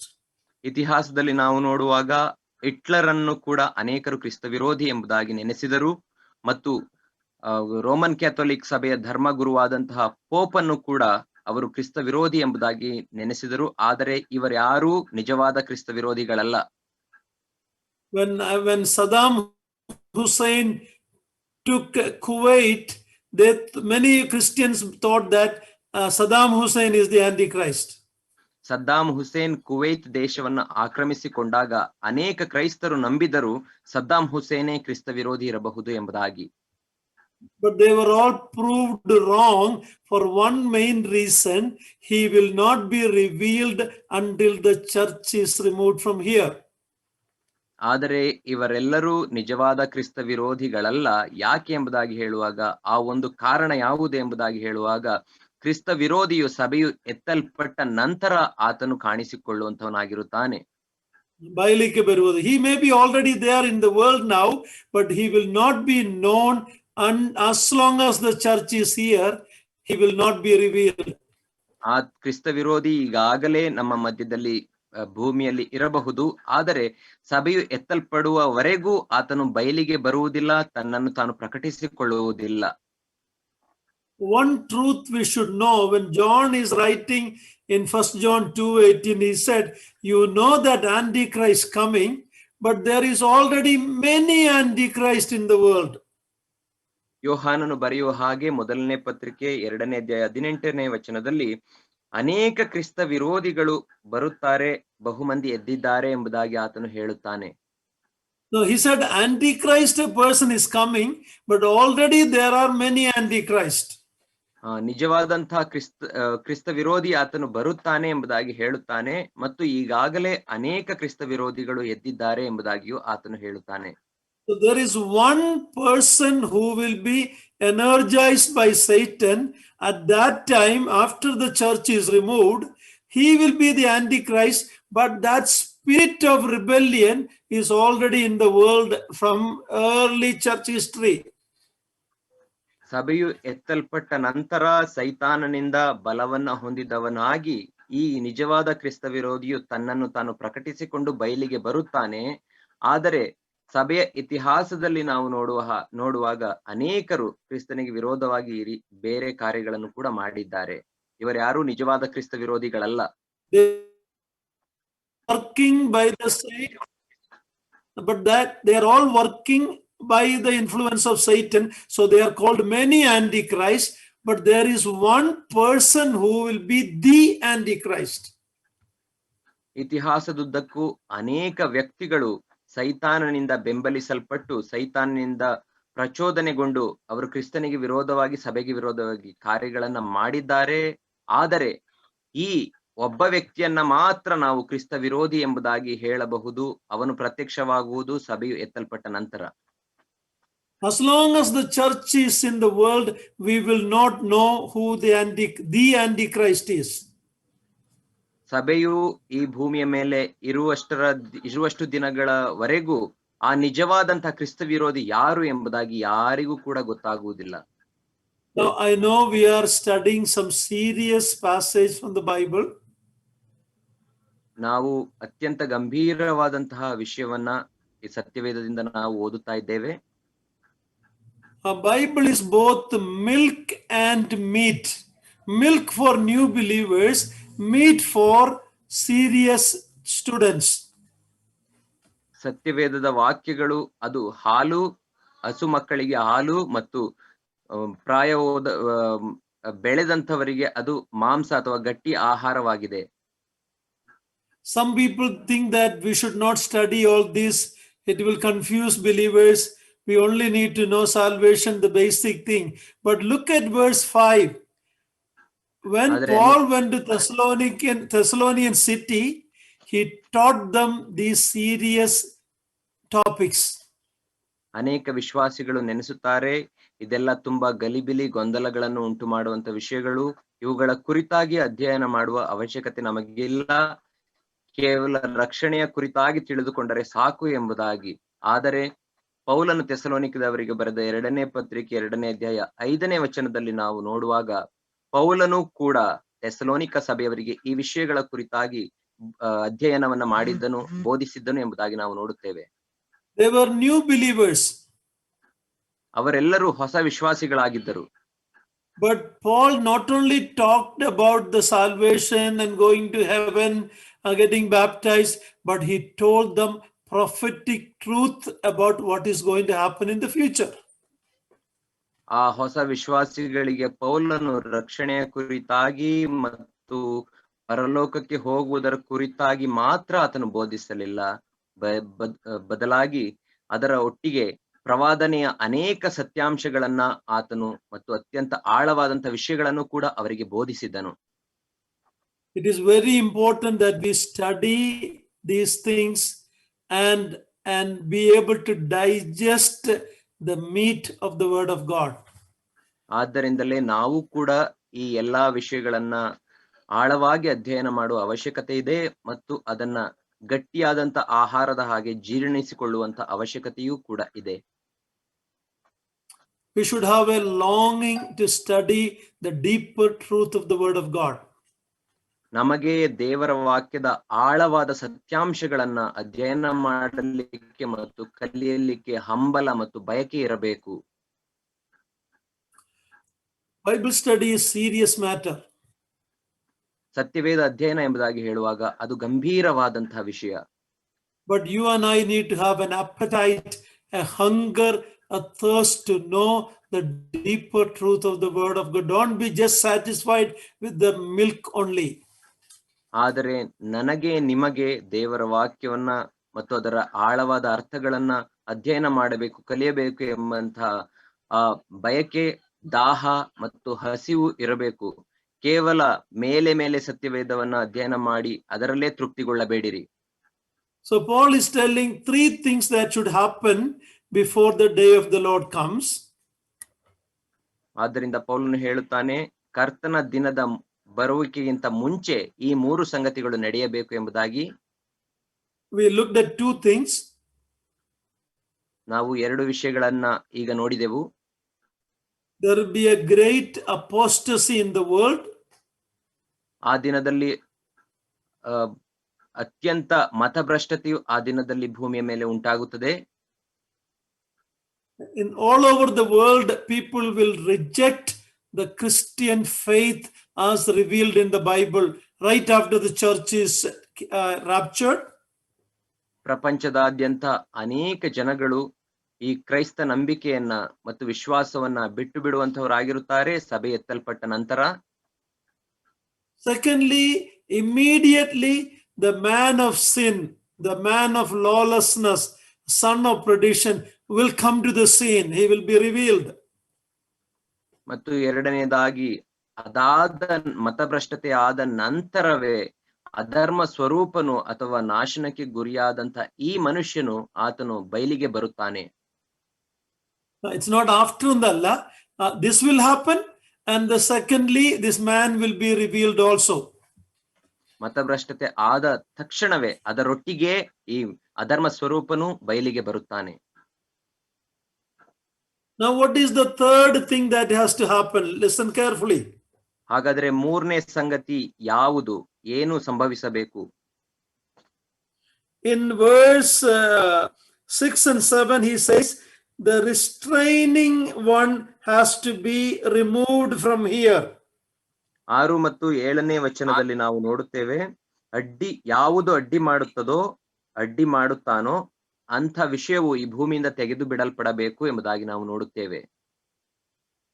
What is the restraining, what is or who is the restraining person or the power? ಹಾಗಾದರೆ ಅಧರ್ಮ ಸ್ವರೂಪನಿಗೆ, ಸೈತಾನನ ಕಾರ್ಯಗಳಿಗೆ ಈ ಭೂಮಿಯ ಮೇಲೆ ಅಡ್ಡಿ ಮಾಡುವಂತಹ ಸಂಗತಿ ಅಥವಾ ವ್ಯಕ್ತಿ ಯಾರು? It is not clearly told to the Thessalonian believers by Paul. ಅದು ಥೆಸಲೋನಿಕ ಸಭೆಯವರಿಗೆ ಅತ್ಯಂತ ಸ್ಪಷ್ಟವಾಗಿ ಪೌಲನು ಆ ವ್ಯಕ್ತಿ ಯಾರು ಅಥವಾ ಆ ಸಂಗತಿ ಯಾವುದು ಎಂಬುದಾಗಿ ಹೇಳುವುದಿಲ್ಲ. But something that is holding back. ಆದರೆ ನಾವು ಅರ್ಥ ಮಾಡಿಕೊಳ್ಳಬೇಕು, ಯಾವುದೋ ಒಂದು ಸಂಗತಿ ಆ ಧರ್ಮ ಸ್ವರೂಪನಿಗೆ ವಿರೋಧವಾಗಿ ಈ ಭೂಮಿಯಲ್ಲಿ ನಿಂತಿದೆ. And he reminds in verse 7 that power is already working, but something is restraining it from going out all loose. ಮತ್ತು 7ನೇ ವಚನದಲ್ಲಿ ಆತನು ಹೇಳುತ್ತಾನೆ, ಆ ಶಕ್ತಿ ಆ ಒಂದು ಕಾರ್ಯವನ್ನ ಈಗಾಗಲೇ ಭೂಮಿಯ ಮೇಲೆ ನಡೆಸುತ್ತಾ ಇದೆ, ಆದರೆ ಅದು ತನ್ನನ್ನು ತಾನು ಅತ್ಯಂತ ಪ್ರಬಲವಾಗಿ ಕಾರ್ಯ ಮಾಡಲಿಕ್ಕೆ ಯಾವುದೋ ಒಂದು ಕಾರ್ಯ ಅಡ್ಡಿ ಮಾಡುತ್ತಾ ಇದೆ ಅದನ್ನ ಎಂಬುದಾಗಿ ನಾವು ನೋಡುತ್ತೇವೆ. If you look at man's history, against God's word and God's way, there is satanic opposition all through the history. ನಾವು ಮನುಷ್ಯನ ಇತಿಹಾಸವನ್ನ ನಾವು ನೋಡುವಾಗ ದೇವರ ಕಾರ್ಯಗಳಿಗೆ ವಿರೋಧವಾಗಿ, ದೇವರಿಗೆ ವಿರೋಧವಾಗಿ ಸೈತಾನನು ಕಾರ್ಯಗಳನ್ನ ಮಾಡಿಕೊಂಡೇ ಬಂದಿದ್ದಾನೆ. And in verse 7, it talks about the mystery of lawlessness is already at work. Verse 7. ಮತ್ತು 7ನೇ ವಚನದಲ್ಲಿ ಆತನು ಹೇಳುತ್ತಾನೆ, ಅಧರ್ಮ ಸ್ವರೂಪನ ಕಾರ್ಯಗಳು ಈಗಲೂ ಗುಪ್ತವಾಗಿ ತನ್ನ ಕಾರ್ಯವನ್ನ ಸಾಧಿಸುತ್ತದೆ ಎಂಬುದಾಗಿ ಹೇಳುತ್ತಾನೆ. But there is something that is restraining it from the whole world going out totally in chaos. ಸಂಪೂರ್ಣವಾಗಿ ಇದು ಆಗುವುದಕ್ಕೆ ಏನೋ ಒಂದು ಯಾರೋ ಒಂದು ಅಡ್ಡಿ ಮಾಡಿದ. Who is that? ಈ ಅಧರ್ಮ ಸ್ವರೂಪನು ತನ್ನ ಕಾರ್ಯಗಳನ್ನ ಪ್ರಬಲವಾಗಿ ಮತ್ತು ಸಂಪೂರ್ಣವಾಗಿ ಭೂಮಿಯ ಮೇಲೆ ನಡೆಸಲು ಯಾವುದೋ ಒಂದು ಸಂಗತಿ ಆತನಿಗೆ, ಅಧರ್ಮ ಸ್ವರೂಪನಿಗೆ ಅಡ್ಡಿಯಾಗಿದೆ. ಹಾಗಾದ್ರೆ ಆ ಸಂಗತಿ ಯಾವುದು? There are different views about this. Who or what is this? ಅನೇಕ ಇದರ ಕುರಿತಂತ ಅಭಿಪ್ರಾಯಗಳಿದೆ, ಯಾರು ಮತ್ತು ಏನಿರಬಹುದು ಅದು ಎಂಬುದಾಗಿ. The Roman Empire was in rule when Paul was writing this. ಪೌಲನು ಈ ಪತ್ರಿಕೆಯನ್ನ ಥೆಸಲೋನಿಕದವರಿಗೆ ಬರೆಯುವಾಗ ರೋಮ್ ಸಾಮ್ರಾಜ್ಯ ಅದು ಅಧಿಕಾರದಲ್ಲಿ ಇತ್ತು. So some people that the Roman Empire is the law, the rules of Roman Empire is what is holding it back. Some people thought like that. ಅನೇಕ ಜನರು ಆ ರೋಮ್ ಸಾಮ್ರಾಜ್ಯದ ಆ ಅಧಿಕಾರ ಮತ್ತು ಆ ಕಾನೂನುಗಳು ಒಂದು ಕಾರ್ಯವನ್ನ ನಡೆಸದ ಹಾಗೆ ಅಡ್ಡಿ ಮಾಡುತ್ತಾ ಇವೆ ಅಧರ್ಮ ಸ್ವರೂಪನಿಗೆ ಎಂಬುದಾಗಿ ನಂಬಿದರು. But that is not true, because Roman Empire is gone, but the Antichrist is not revealed and the day of the Lord is not come yet.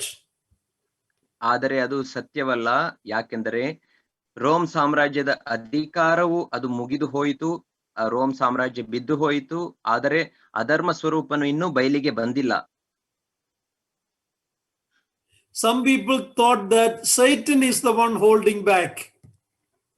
ಅನೇಕರು ಈ ರೀತಿ ನಂಬಿದರು, ಸೈತಾನನ್ನೇ ಅಧರ್ಮ ಸ್ವರೂಪನನ್ನ ಹಿಡಿದಿಟ್ಟಿರಬಹುದು ಎಂಬುದಾಗಿ ನಂಬಿದರು.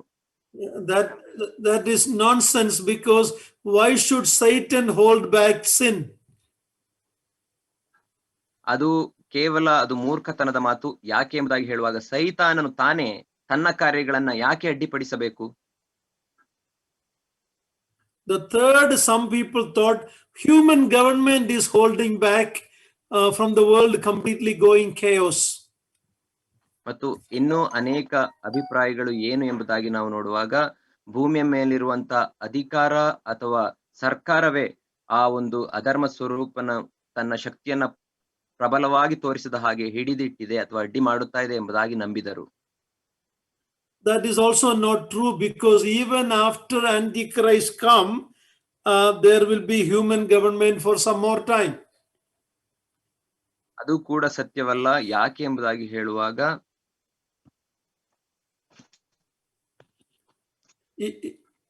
just a minute, uncle. Yeah.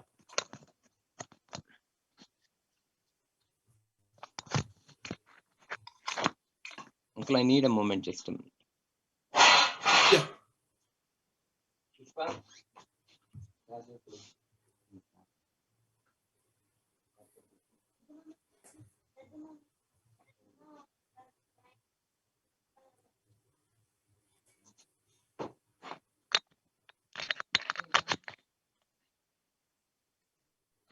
Yes, uncle. Sorry for the disturbance, uncle.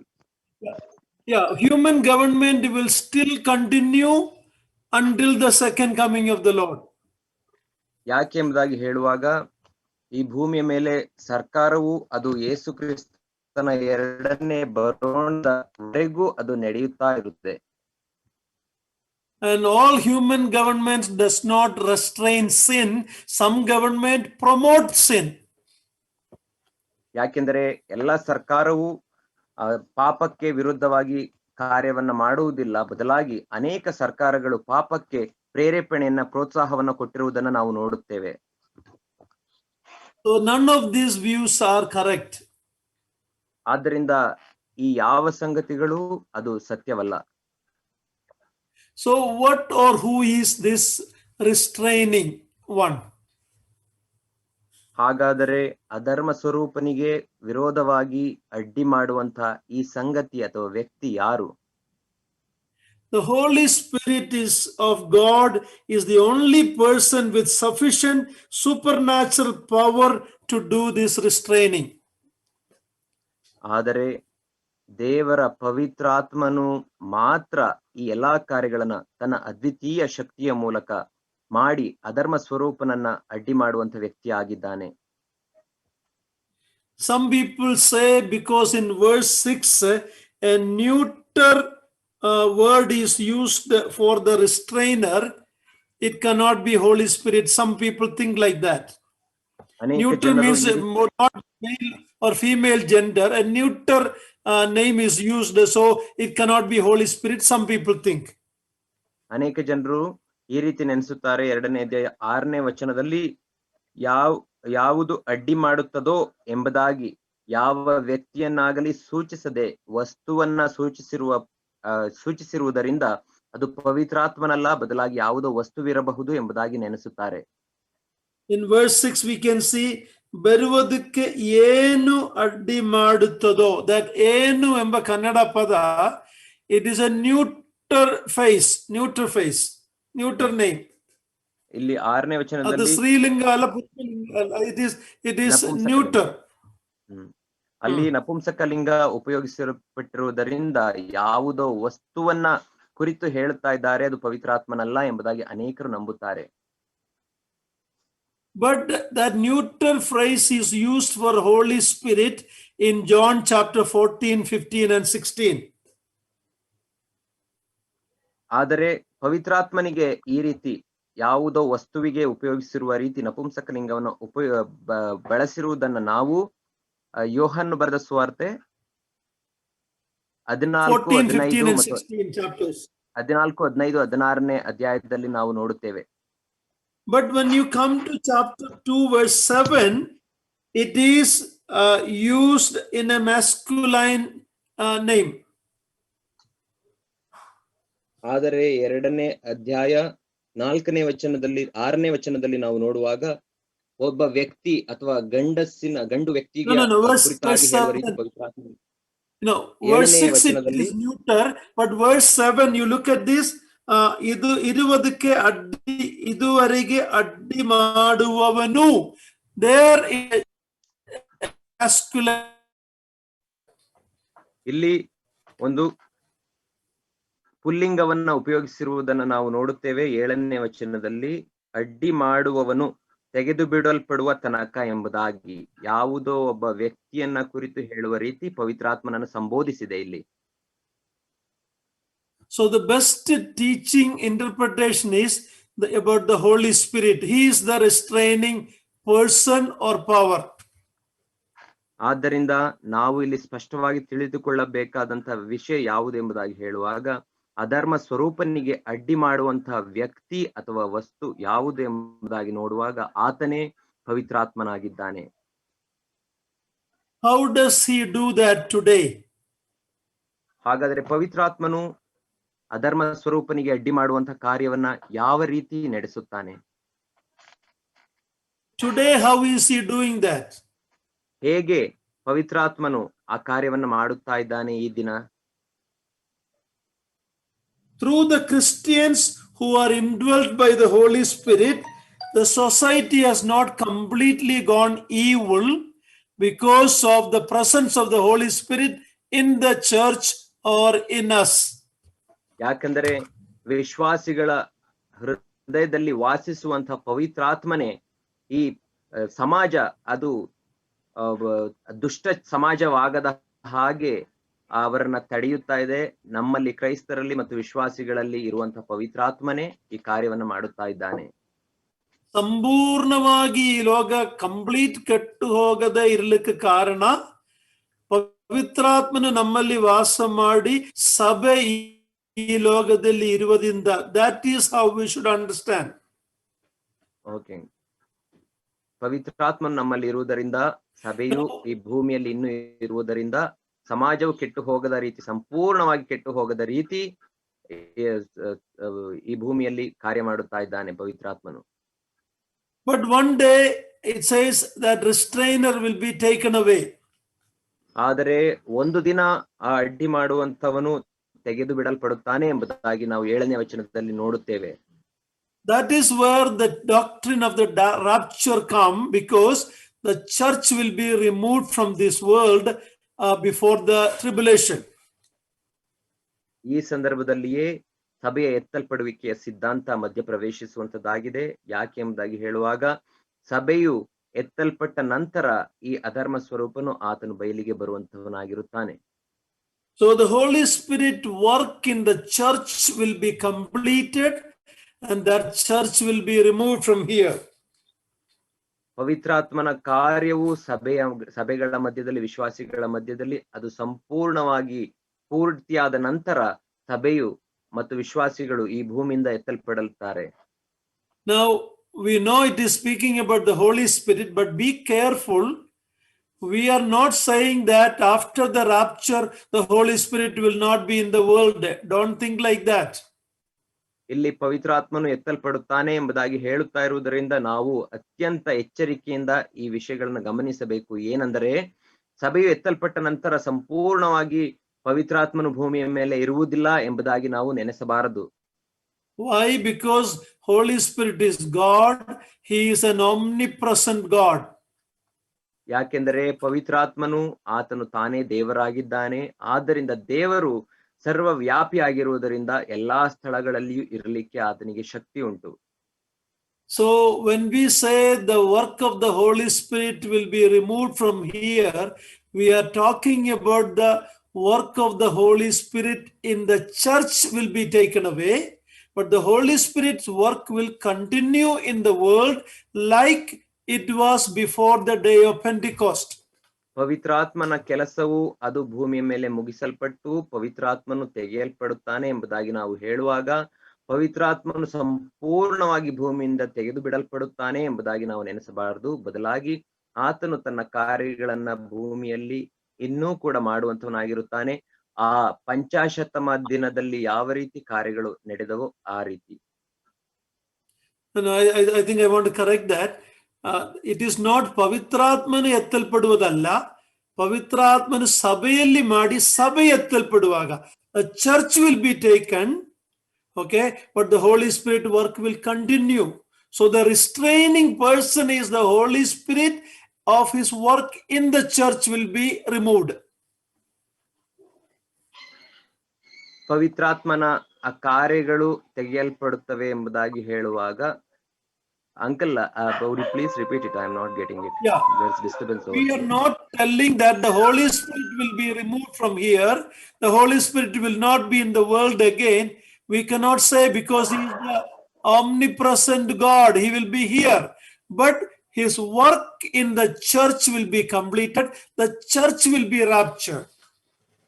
ಪವಿತ್ರಾತ್ಮನು ಆತನು ಭೂಮಿಯಿಂದ ತೆಗೆದು ಬಿಡಲ್ಪಡುತ್ತಾನೆ ಅಥವಾ ಅಡ್ಡಿ ಮಾಡುವಂತ ವ್ಯಕ್ತಿಯು ಆತನು ಭೂಮಿಯಿಂದ ತೆಗೆದು ಬಿಡಲ್ಪಡುತ್ತಾನೆ ಎಂಬುದಾಗಿ ಹೇಳುವಾಗ, ಪವಿತ್ರಾತ್ಮನೇ ಸಂಪೂರ್ಣವಾಗಿ ತೆಗೆದು ಬಿಡಲ್ಪಡುವುದಿಲ್ಲ. ಯಾಕೆಂದರೆ ಪವಿತ್ರಾತ್ಮನು ದೇವರಾಗಿದ್ದಾನೆ ಮತ್ತು ಸರ್ವವ್ಯಾಪಿ ಆಗಿರುವುದರಿಂದ ಭೂಮಿಯ ಮೇಲೆ ಇರುತ್ತಾನೆ.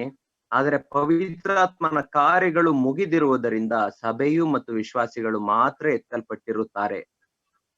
When we read in Acts 2 that on the day of Pentecost the Holy Spirit came, don't think that the Holy Spirit was not in the world in the Old Testament.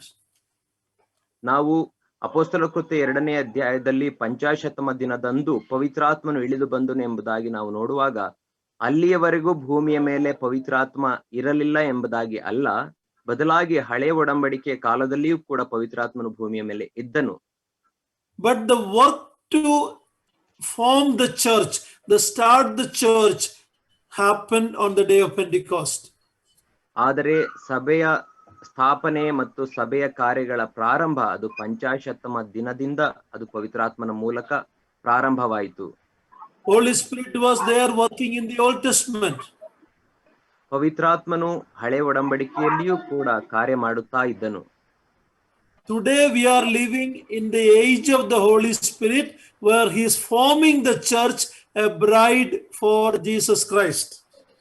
ಈ ದಿನ ಸಭೆಯ ಮಧ್ಯದಲ್ಲಿ, ವಿಶ್ವಾಸಿಗಳ ಮಧ್ಯದಲ್ಲಿ ಪವಿತ್ರಾತ್ಮನು ಕಾರ್ಯ ಮಾಡುವವನಾಗಿ ಕ್ರಿಸ್ತನಿಗಾಗಿ ಮೊದಲಗಿತ್ತಿಯನ್ನ ಆತನು ಸಿದ್ಧ ಮಾಡುತ್ತಾ ಇದ್ದಾನೆ. But one day that work will be over, the church will be raptured, then all hell will break loose on this earth. ಒಂದು ದಿನ ಪವಿತ್ರಾತ್ಮನ ಕಾರ್ಯಗಳು ಭೂಮಿಯ ಮೇಲೆ ಮುಗಿಯಲ್ಪಟ್ಟು ಪವಿತ್ರಾತ್ಮನು ಈ ಭೂಮಿಯಿಂದ ಎತ್ತಲ್ಪಟ್ಟ ನಂತರ No, please. No, ಹಂಗೆ ಅಲ್ಲ.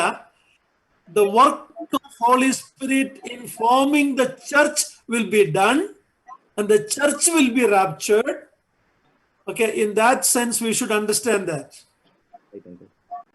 ಪವಿತ್ರಾತ್ಮನು ಸಭೆ ಎಂಬ ಮೊದಲಗಿತ್ತಿಯನ್ನ ಕ್ರಿಸ್ತನಿಗಾಗಿ ಸಿದ್ಧಪಡಿಸುವಂತ ಕಾರ್ಯವು ಮುಗಿದ ನಂತರ ಆ ಮೊದಲಗಿತ್ತಿ ಅಥವಾ ಸಭೆ ಅದು ಭೂಮಿಯಿಂದ ಎತ್ತಲ್ಪಡುತ್ತದೆ. So the church, the Holy Spirit in the church is the restraining power today in the world. ಸಭೆಯಲ್ಲಿ ಮತ್ತು ವಿಶ್ವಾಸಿಗಳಲ್ಲಿ ವಾಸ ಮಾಡುವಂತಹ ಪವಿತ್ರಾತ್ಮನೇ ಆ ಧರ್ಮ ಸ್ವರೂಪನಿಗೆ ಅಡ್ಡಿ ಮಾಡುವಂತಹ ವ್ಯಕ್ತಿಯಾಗಿದ್ದಾನೆ. So the Holy Spirit's work in the church will be done, church will be removed, then all hell will break loose on this earth. ಪವಿತ್ರಾತ್ಮನ ಕಾರ್ಯವು ಸಭೆಯ ಮಧ್ಯದಲ್ಲಿ ಅದು ಪರಿಪೂರ್ಣವಾಗುವಂತದ್ದಾಗಿರುತ್ತದೆ ಮತ್ತು ಸಭೆಯು ಭೂಮಿಯಿಂದ ಎತ್ತಲ್ಪಡುತ್ತದೆ. ನಂತರ ಭೂಮಿಯ ಮೇಲೆ ಅತ್ಯಂತ ಘೋರವಾದಂತಹ ದಿನಗಳು ಮತ್ತು ನರಕದ ಸದೃಶವಾದಂತಹ ದಿನಗಳು ಭೂಮಿಯ ಮೇಲೆ ಸಂಭವಿಸುವಂತದ್ದಾಗಿದೆ. Let's read Genesis chapter 6 verse 3, what is written during the time of Noah before the flood. ನೋಹನ ದಿನಗಳಲ್ಲಿ ಯಾವ ರೀತಿ ಪ್ರಳಯವು ಭೂಮಿಯ ಮೇಲೆ ಬರುವುದಕ್ಕಿಂತ ಮುಂಚೆ ಇದ್ದವು ಎಂಬುದಾಗಿ ನಾವು ಆದಿಕಾಂಡ 6ನೇ ಅಧ್ಯಾಯದಲ್ಲಿ ನಾವು ನೋಡಿಕೊಳ್ಳೋಣ. Chapter 6 verse 3. 6ನೇ ಅಧ್ಯಾಯ ಆದಿಕಾಂಡ 3ನೇ ವಚನ. ಆಗ ಯೆಹೋವನು, ನನ್ನ ಆತ್ಮವು ಮನುಷ್ಯರಲ್ಲಿ ಶಾಶ್ವತವಾಗಿರುವುದಿಲ್ಲ, ಅವರು ಭ್ರಷ್ಟರಾದದರಿಂದ ಮರ್ತ್ಯರೆ, ಅವರ ಆಯುಷ್ಯವು 120 ವರ್ಷವಾಗಿರಲಿ ಅಂದನು. Okay, so the word of God is telling during the time of Noah's flood that God's Spirit will not always work with people. A time will come, then the flood will come.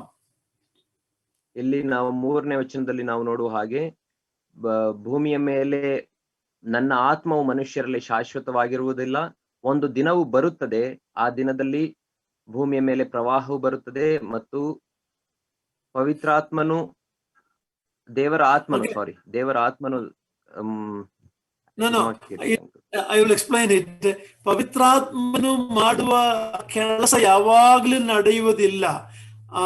That 120 years were given before the flood for people to escape into the ark and escape.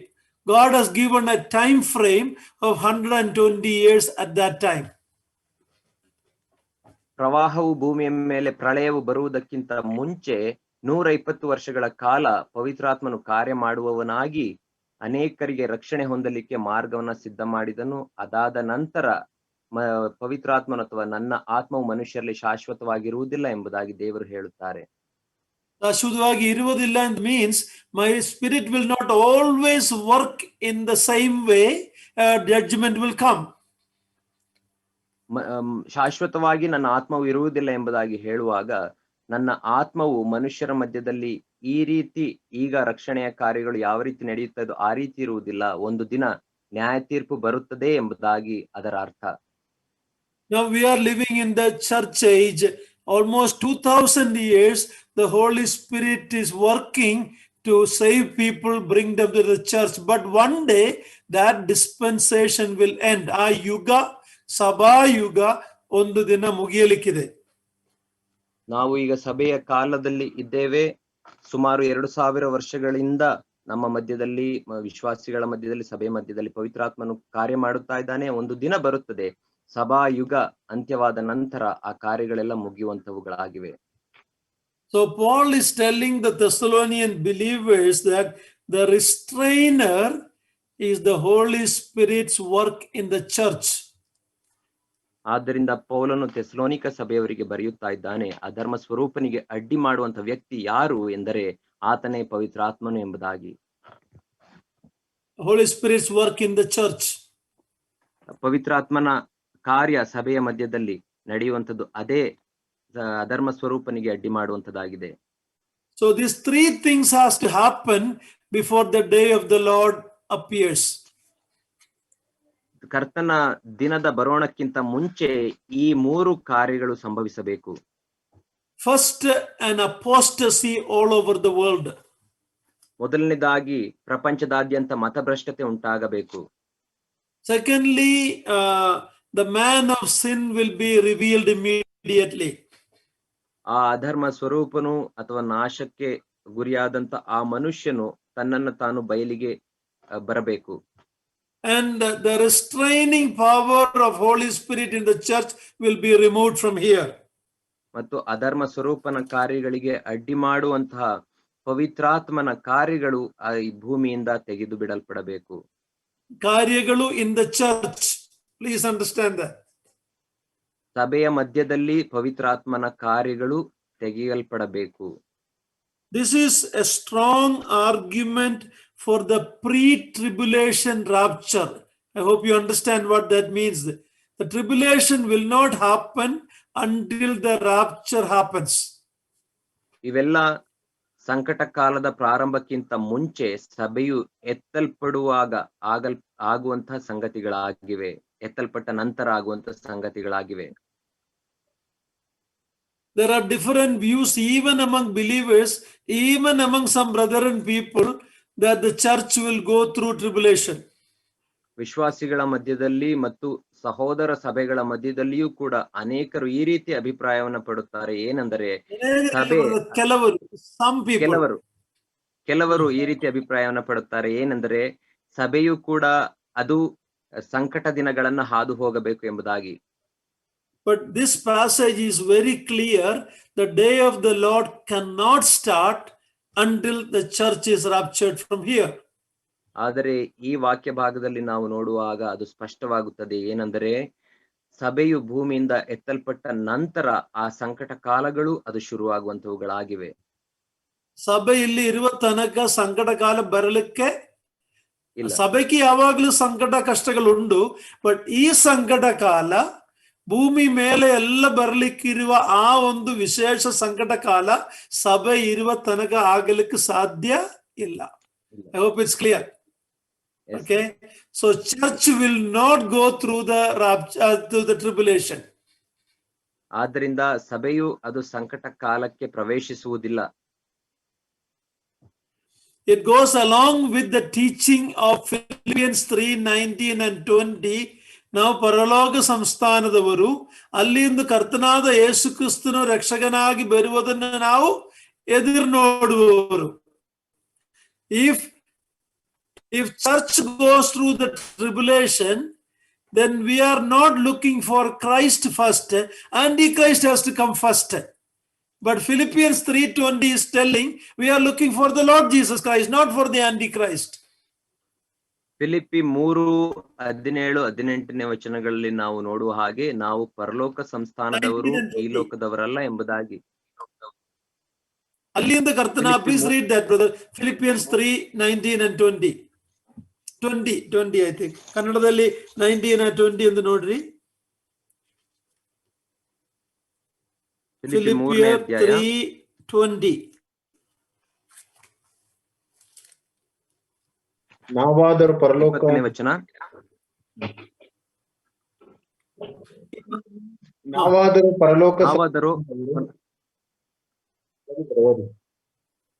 ನಾವಾದರೂ ಪರಲೋಕ ಸಂಸ್ಥಾನದವರು, ಕರ್ತನಾದ ಯೇಸು ಕ್ರಿಸ್ತನು ಅಲ್ಲಿಂದಲೇ ರಕ್ಷಕನಾಗಿ ಬರುವುದನ್ನು ಎದುರು ನೋಡುತ್ತಾ ಇದ್ದೇವೆ.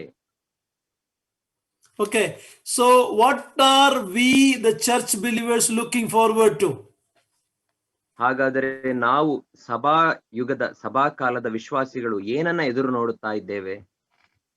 If church has to go through tribulation, first Antichrist has to come, church has to go through tribulation, then Christ will come, right?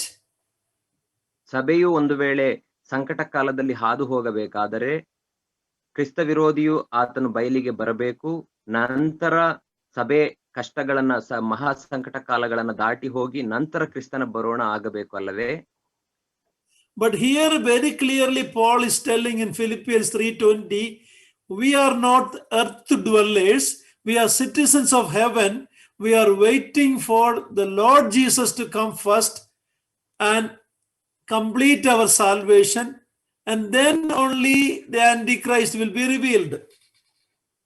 ಆದರೆ ಫಿಲಿಪ್ಪಿ 3ನೇ ಅಧ್ಯಾಯ 20ನೇ ವಚನದಲ್ಲಿ ಪೌಲನು ಸ್ಪಷ್ಟವಾಗಿ ಹೇಳುವಂತವನಾಗಿರುತ್ತಾನೆ. ಏನೆಂದರೆ, ನಾವು ಪರಲೋಕ ಸಂಸ್ಥಾನದವರು, ನಾವು ಕ್ರಿಸ್ತನನ್ನ ಎದುರು ನೋಡುವಂತವರು, ನಾವು ಕ್ರಿಸ್ತ ವಿರೋಧಿಯನ್ನ ಎದುರು ನೋಡುವಂತವರಲ್ಲ. Very good. Our blessed hope is coming of the Lord to remove us from this world. ನಮಗೆ ಇರುವಂತಹ ಆಶೀರ್ವಾದದ ನಿರೀಕ್ಷೆ ಏನು ಎಂಬುದಾಗಿ ಹೇಳುವಾಗ, ಕ್ರಿಸ್ತನು ಈ ಭೂಮಿಯಿಂದ ನಮ್ಮನ್ನು ಕರೆದುಕೊಂಡು ಹೋಗಲಿಕ್ಕೆ ಮಧ್ಯಾಕಾಶಕ್ಕೆ ಬರುತ್ತಾನೆ ಎಂಬುದೇ ಆಗಿದೆ. So these three things will happen very quickly once the church is removed from here. ಈ ಮೂರು ಕಾರ್ಯಗಳು ಸಭೆಯು ಭೂಮಿಯಿಂದ ಎತ್ತಲ್ಪಟ್ಟ ನಂತರ ತಕ್ಷಣವಾಗಿ ಒಂದಾದ ನಂತರ ಒಂದು ಜೊತೆಯಾಗಿ ಆಗುವಂತವುಗಳಾಗಿವೆ. There will be a mass rejection of Christian faith. ಪ್ರಪಂಚದಾದ್ಯಂತ ಅನೇಕರು ಕ್ರಿಸ್ತ ನಂಬಿಕೆಯಿಂದ ಮತಭ್ರಷ್ಟರಾಗಿ ಅದನ್ನು ತಿರಸ್ಕರಿಸುತ್ತಾರೆ. Secondly, the man of sin will be revealed. ಮತ್ತು ಅಧರ್ಮ ಸ್ವರೂಪನು ಅಥವಾ ಪಾಪ ಸ್ವರೂಪಿಯ ಬಯಲಿಗೆ ಬರುತ್ತಾನೆ. The restraining work of Holy Spirit through the church will be removed from here. ಅಡ್ಡಿ ಮಾಡುವಂತಹ ಪವಿತ್ರಾತ್ಮನ ಕಾರ್ಯವು ಸಭೆಯ ಮಧ್ಯದಲ್ಲಿ ಮಾಡುವಂತಹ ಕಾರ್ಯಗಳು ಆ ಭೂಮಿಯಿಂದ ತೆಗೆಯಲ್ಪಡುತ್ತವೆ. I hope that order and those three things we understood.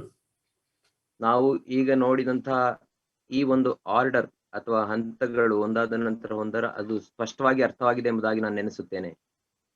So Paul is telling the Thessalonian believers who were doctrinally confused that don't worry, you are not in the tribulation time. The tribulation time has not come yet. The day of the Lord is not started yet. That is what he is telling the Thessalonian believers. ಗಲಿಬಿಲಿಯಲ್ಲಿದ್ದಂತಹ Thessalonica ಸಭೆಯವರಿಗೆ ಪೌಲನು ಹೇಳುತ್ತಾನೆ, ಭಯಪಡಬೇಡಿರಿ, ಚಿಂತೆ ಮಾಡಬೇಡಿರಿ, ಕರ್ತನ ದಿನವು ಅಥವಾ ಮಹಾ ಸಂಕಟ ಕಾಲವು ಅದು ಇನ್ನೂ ಪ್ರಾರಂಭವಾಗಿಲ್ಲ. ಯಾಕೆ ಅಂದರೆ ಸಭೆಯು ಅದು ಎತ್ತಲ್ಪಡಬೇಕು ಮತ್ತು ಪವಿತ್ರಾತ್ಮನ ಕಾರ್ಯಗಳು ಸಭೆಯ ಮಧ್ಯದಿಂದ ಅದು ತೆಗೆಯಲ್ಪಡಬೇಕು ಎಂಬುದಾಗಿ ಆತನು ಹೇಳುತ್ತಾನೆ. And verse 8 says that lawless one will be revealed, whom the Lord Jesus will kill with the breath of his mouth and bring to nothing by the appearance of his coming. ಮತ್ತು 8ನೇ ವಚನದಲ್ಲಿ ನಾವು ನೋಡುವ ಹಾಗೆ, ಅವನು ತೆಗೆದು ಬಿಡಲ್ಪಟ್ಟ ಕೂಡಲೇ ಆ ಅಧರ್ಮ ಸ್ವರೂಪವನ್ನು ಕಾಣಬರುವನು, ಅವನನ್ನು ಯೇಸು ಕರ್ತನು ತನ್ನ ಬಾಯ ಉಸುರಿಂದ ಕೊಲ್ಲುವನು, ತನ್ನ ಪ್ರತ್ಯಕ್ಷತೆಯ ಪ್ರಕಾಶದಿಂದ ಸಂಹರಿಸುವನು ಎಂಬುದಾಗಿ ನೋಡುತ್ತೇವೆ. That verse 8 covers 7 years of tribulation time. ಕೇವಲ ಈ ಒಂದು 8ನೇ ವಚನ ಅದು 7 ವರ್ಷಗಳ ಕಾಲದ ಸಂಕಟ ಮತ್ತು ಮಹಾ ಸಂಕಟ ಕಾಲಗಳನ್ನು ಒಳಗೊಂಡಿದೆ. So you have to, it doesn't mean that as soon as he come, Christ will destroy him, but that includes a 7-year time. At the end of the 7 year, Christ will come by his very appearance glory, that adharma murtiyannu, adharma swarupanannu ನಾಶ ಮಾಡುವನು. ಈ 8ನೇ ವಚನದಲ್ಲಿ ಕೊಡಲ್ಪಟ್ಟಿರುವ ಪ್ರಕಾರ ಅಧರ್ಮ ಸ್ವರೂಪನು ಬಂದ ತಕ್ಷಣವೇ ಯೇಸು ಕ್ರಿಸ್ತನು ಆತನನ್ನ ಸಂಹರಿಸಿ ಬಿಡುತ್ತಾನೆ ಎಂಬುದಾಗಿ ಅಲ್ಲ, ಬದಲಾಗಿ 7 ವರ್ಷಗಳ ಕಾಲ ಈ ಸಂಕಟ ಕಾಲದ ಅಂತ್ಯದಲ್ಲಿ ಕ್ರಿಸ್ತ ವಿರೋಧಿ ಮತ್ತು ಈ ಅಧರ್ಮ ಸ್ವರೂಪನನ್ನ ಯೇಸು ಸ್ವಾಮಿಯು ಸಂಹರಿಸುವಂತವನಾಗಿದ್ದಾನೆ.